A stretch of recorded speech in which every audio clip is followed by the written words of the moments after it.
Hi నమస్తే అండి, శుభోదయం. నేను మీ గంట సోమన్న, సీనియర్ జర్నలిస్ట్.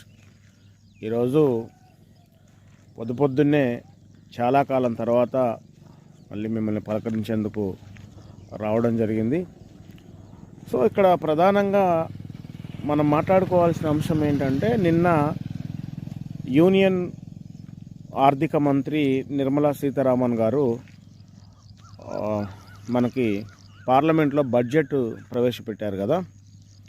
సో ఆ బడ్జెట్ ప్రవేశపెట్టిన తర్వాత భారతదేశాన్ని వికసిత్ భారత్గా తీసుకుపోయేందుకు కావలసినటువంటి అన్ని రకాల జాగ్రత్తలు తీసుకున్నట్లుగా బీజేపీ, ఎన్డీఏ కూటమికి సంబంధించినటువంటి పార్టీలు చెప్తున్నాయి.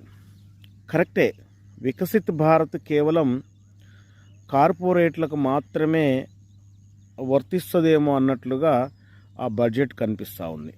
ఒక్కసారి మీరు చూడండి, బడ్జెట్లో కేటాయింపులను చూసినట్లయితే కామన్ మ్యాన్కి సంబంధించినటువంటి వాటిలో పెద్దగా మార్పులు ఏం లేవు. ఉన్న వాటిని కూడా కొన్నిటిని కోతలు కోశారు.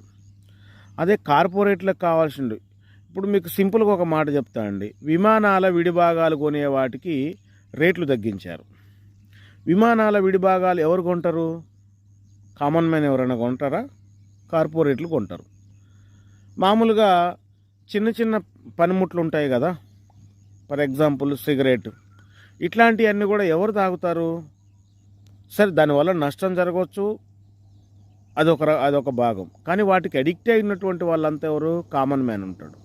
సో కామన్ మ్యాన్ మీదనేమో భారం వేసి కార్పొరేట్లకేమో సబ్సిడీ ఇవ్వడం అనేది ఎట్లా మంచి బడ్జెట్ అవుతుందనేది మనం ఆలోచన చేయాలి.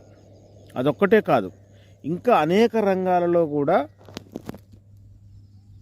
రైతు వారిగా కానీ, కూలివారిగా కానీ, లేకపోతే కార్మికులకు సంబంధించి కానీ, ఏ రకంగా చూసినా కానీ పేదవాళ్ళకి ఈ బడ్జెట్లో ఎట్లాంటి న్యాయం జరిగినట్టుగా మనకైతే కనిపించట్లేదు.